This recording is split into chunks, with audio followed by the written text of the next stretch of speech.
Alright guys, cancellations in the AAA video game industry is not exactly a new thing. It's been going on for years now, but it does seem to be happening more and more given the fact that these budgets, the budgets of these AAA games from these massive studios, just continue to get more and more bloated to the point where I can't even believe the amount of money we are seeing spent on some of these titles. One of them I actually got to play the alpha for was Hyenas, a game that looked terrible. It looked like Concord before Concord was a thing.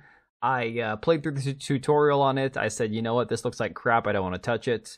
And the game got canceled before they even really got to beta. The game allegedly cost about $70 million, so I heard at the time. Who knows if there's going to be any more information that comes, about this game in the future. But it was kind of like the foreshadowing of 2024 of what we've been seeing in the AAA video game industry.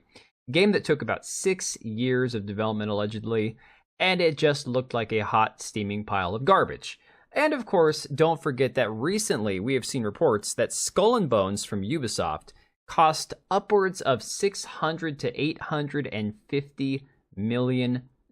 This one seems a little more unlikely, to be fair, because even though the budgets, yes, have gotten insanely high, $850 million, you're talking about almost close to $1 billion on a single game. Granted, it has been in development, or was in development, for practically a decade at that point, so who knows? Maybe this is actually true.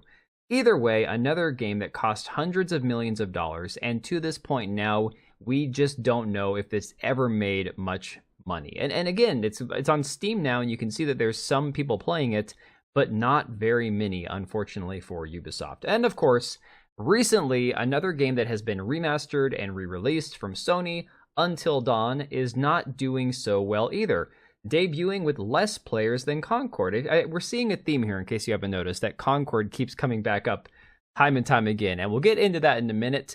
Now, a quick word from this video's sponsor, Instant Gaming. If you have yet to pick up your copy of Warhammer 40k Space Marine 2, you can pick it up for $48.55 on Instant Gaming, a discount of 26%, as well as Black Myth Wukong for $50.97, Satisfactory even for 5% off. A lot of games that you don't see discounted are marked down on this website, and these keys come directly from retailers. No third party involved, so again, very trustworthy. They have a 4.7 out of 5 on Trustpilot. So you can rely on these guys to deliver the keys that you purchase with no problems, no fuss, no muss. And of course, they have 24/7 customer service in case you ever have a question or have any concerns. And don't forget, what my current month's giveaway is live right now for 20 more days. Click the link down below in the description. You can sign up for the giveaway. No purchase necessary. You just have to have a current account on the site. Best of luck to you, and a massive thank you to Instant Gaming for sponsoring the channel.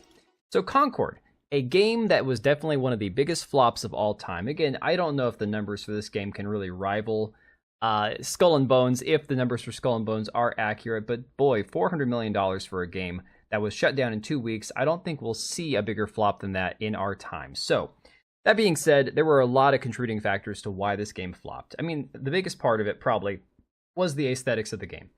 Yes, the $40 price tag in a free-to-play market full of hero shooters and 5v5 arena shooters and everything else is definitely not a smart idea. It's a concern. However, there are plenty of people who will spend good money on good games, regardless of how much the price tag is.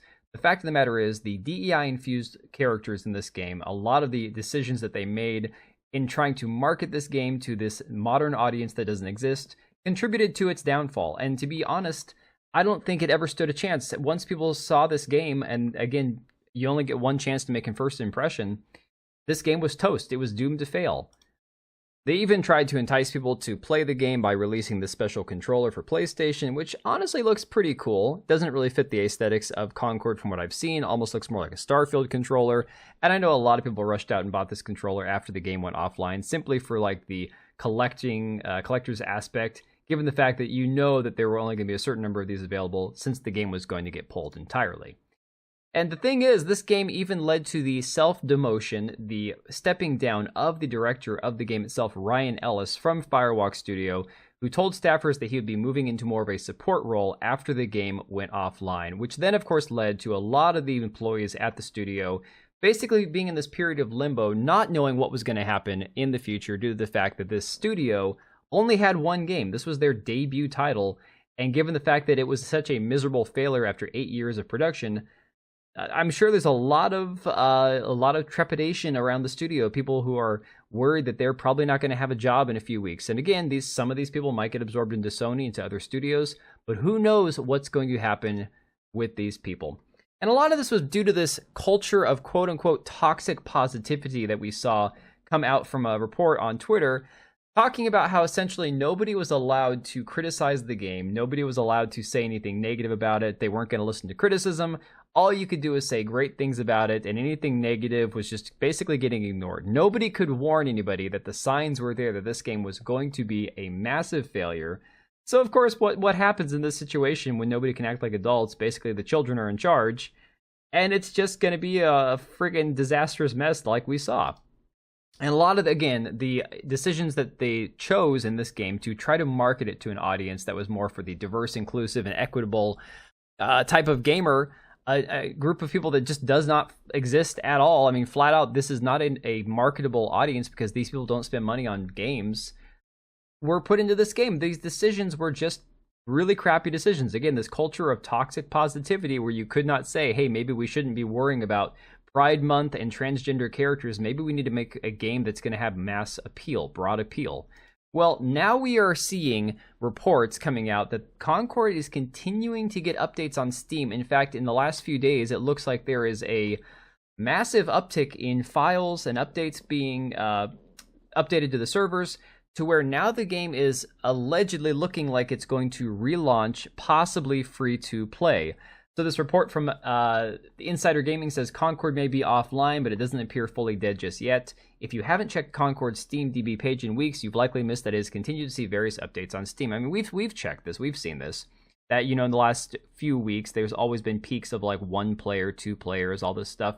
If you look in the last week alone, though, there was at one point where there were 5 people playing it. Now remember, this game is offline. It's unavailable for anybody to play who purchased it. They refunded everybody, and then they even went so far as to remove it from people's devices, so you could not continue to play it even offline. There was no offline mode. They removed its existence from your hardware.